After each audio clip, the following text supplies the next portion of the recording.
सुप्रभात बच्चों, RBS school की हिंदी की कक्षा में आपका स्वागत है। बच्चों, आप लोग कैसे हैं? आशा करती हूँ आप लोग घर पे सुरक्षित होंगे। बच्चों, मैं आपकी हिंदी की शिक्षिका लक्ष्मी। आज हम लोग पाठ 8 करने जा रहे हैं। ठीक है बच्चों, एक नया पाठ हम लोग शुरू करेंगे। इस पाठ के बारे में मैंने शायद आप लोगों को नहीं बताया है। आप लोग पढ़े भी होंगे कि नहीं, लेकिन आप लोग इसको पहले से पढ़े रहेंगे तो क्या हुआ कि मैं जब ये पाठ कराऊंगी तो आप लोग भी समझेंगे कि मैं किस विषय में बताने जा रही हूँ। आप लोग पुस्तक को पढ़े रहेंगे तो क्या हुआ कि आप लोग इस चीज़ को अच्छे से समझेंगे। जितना मैं बताऊंगी उसको और बखूबी समझेंगे आप लोग।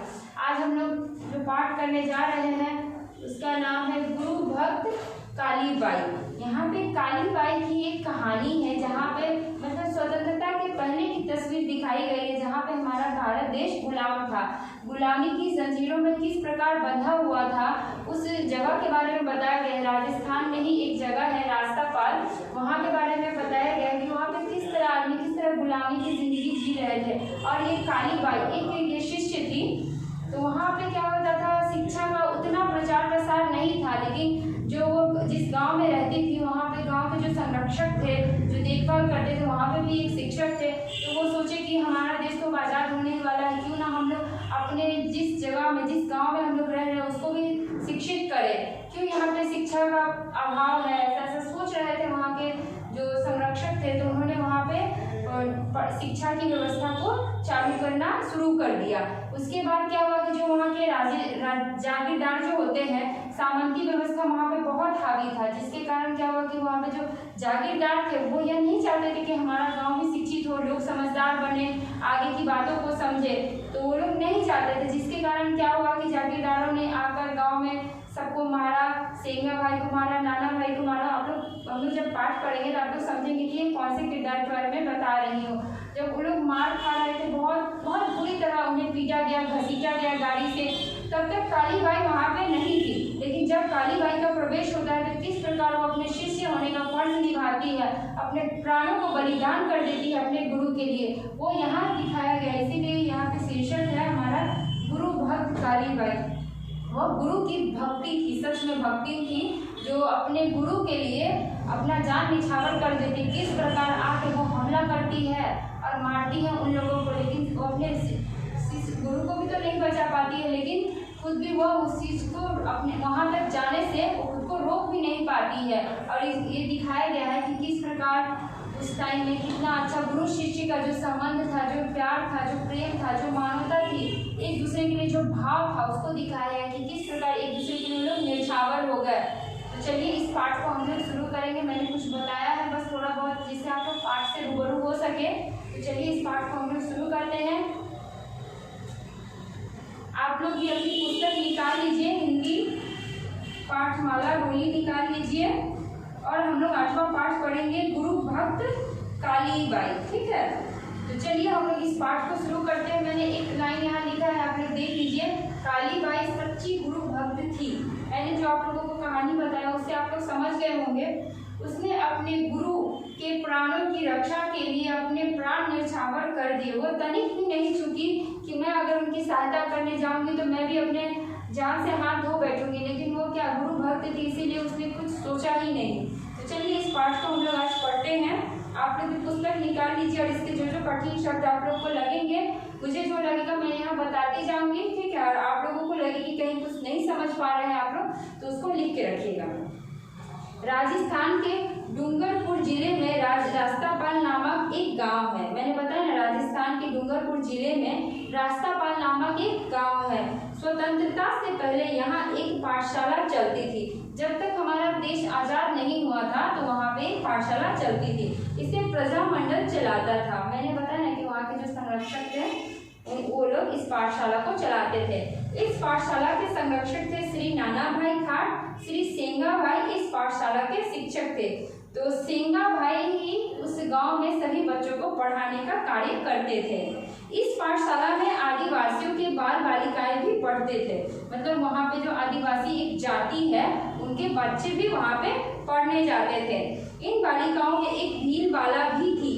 भील कहने का अर्थ है एक जंगली जाति प्रजाति है। मतलब ये विंध्याचल पहाड़ी और दक्षिणी पर्वतों में मतलब एक जाति निवास करती है जो जंगलों से घिरा हुआ, इसीलिए इसे मतलब जंगली जाति के बारे में मतलब जानते हैं हम लोग कि आदिवासी लोग ज़्यादातर वैसे ही जगह में निवास करते हैं। उनका नाम था कालीबाई, जिसके बारे में मैंने बताया कि वीरबाला मतलब जो बहुत बहादुर थी।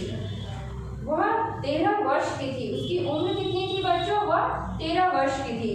उन दिनों इस क्षेत्र के लोग दोहरी मार से परेशान थे। दोहरी मार का अर्थ है कि एक तो उन लोगों का अत्याचार था और एक सामंती व्यवस्था जो उन लोगों को कर देने पे मजबूर करती थी। एक और तो अंग्रेजों का अत्याचार था, दूसरी ओर सामंती सताते थे। यहाँ का हर व्यक्ति स्वतंत्रता चाहता था। कौन नहीं स्वतंत्रता चाहेगा? जो गुलामी की जंजीरों में बंधा है उसे तो आज़ादी चाहिए ही। इस समय पूरे देश में स्वतंत्रता आंदोलन की लहर थी। उस समय क्या था? हमारा देश आजाद होने की कगार पे ही था। स्वतंत्रता, यहाँ का हर व्यक्ति स्वतंत्रता चाहता था। इस समय पूरे देश में स्वतंत्रता आंदोलन की लहर थी। वो जो समय था वह आजादी का समय था। राजस्थान भला क्यों पीछे रहता? प्रजातंत्र भी स्वतंत्रता का विचार पाठशाला के द्वारा जन जन तक पहुंचा रही थी। जो प्रजा मंडल थी वो भी चाहती थी कि जिस गांव के जितने भी लोग हैं शिक्षा से वंचित क्यों रहे, उन लोगों को वो शिक्षित करना चाहते थे, जिससे वो उन लोगों का मतलब क्या बोलते हैं दिमाग खुले कि हाँ हमारा देश आज़ाद होने जा रहा है तो हम लोग कुछ इसके लिए बेहतर कर सकते हैं, अपने गाँव के लिए बेहतर कर सकते हैं, अपने गाँव के बच्चों को शिक्षित कर सकते हैं, है ना। तो सेंगा भाई बालकों को कभी अंग्रेजी अत्याचार की कहानियां सुनाते थे तो कभी सामंती शोषण की। मतलब वो सेंगा भाई जो थे जो गांव के बच्चों को शिक्षित करना चाहते थे, तो वो चाहते थे कि किस प्रकार अपने देश को, हमारा देश आजाद हुआ, किस प्रकार गुलामी की जंजीरों से बंधा रहा, उसके बारे में हम लोग बताए। सुनते सुनते उनका खून खौलने लगता था।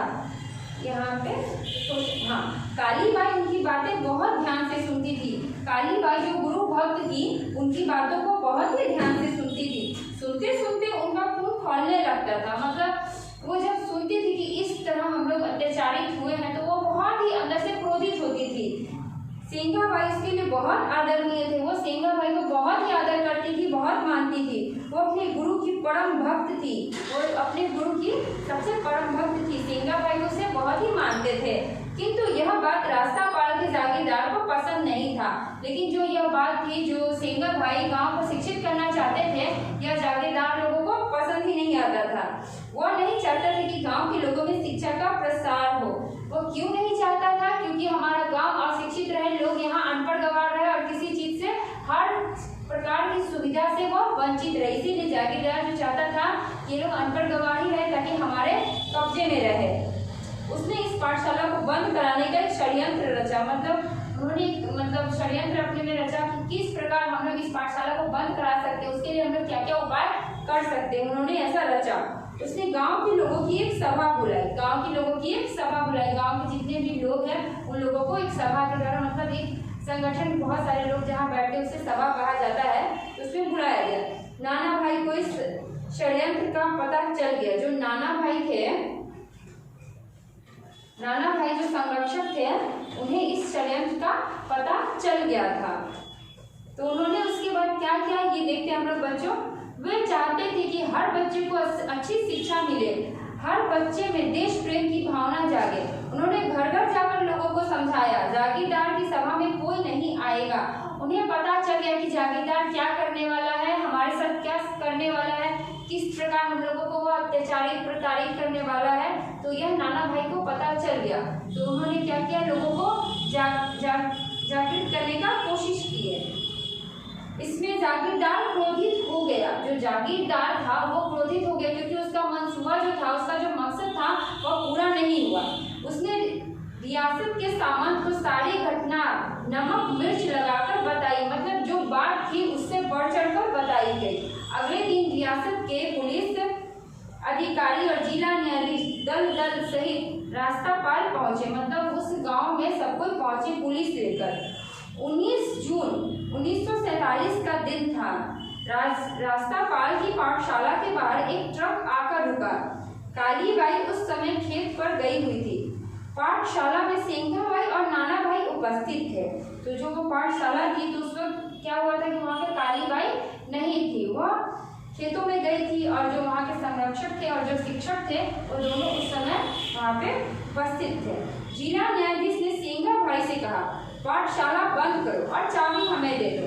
तो जो जिला के न्यायाधीश थे उन्होंने कहा कि आप अपनी पाठशाला बंद कर दीजिए, अब यह नहीं चालू होगा।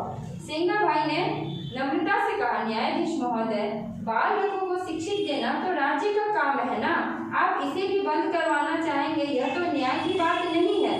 वो उन्होंने मतलब नम्रता विनम्रता बहुत ही आदर भाव से उन्होंने कहा कि न्यायाधीश महोदय ये तो आप गलत कर रहे हैं, क्योंकि न्याय देना तो आप ही का कार्य है और आप ही इस पाठशाला को बंद करा देंगे तो यह बालकों के लिए सही नहीं होगा। जिला न्यायाधीश यह बात सुनकर आग बबूला हो उठा और बोला, तुम मुझे न्याय सिखा रहे हो? सिपाही इसे ट्रक से बांधकर घसीटो। उसके बाद क्या होता है कि सिपाही आते हैं और ट्रक से बांधकर सेंगा भाई नाना भाई को किस प्रकार प्रताड़ित करते हैं, मारते हैं, उसके बारे में आगे बताया गया है। आज इस वीडियो में हम लोग इतना ही पढ़ेंगे। आप लोग इसको पढ़िएगा और जितने कठिन शब्द आपको पुस्तक में लिखा है बच्चों, आप लोग उसको लिख लीजिएगा और यहाँ तक जितने प्रश्न बनते हैं उसको आप लोग समझिएगा। ठीक है बच्चों, आज के लिए इतना ही। धन्यवाद। आगे की कक्षा में हम लोग आगे पढ़ेंगे।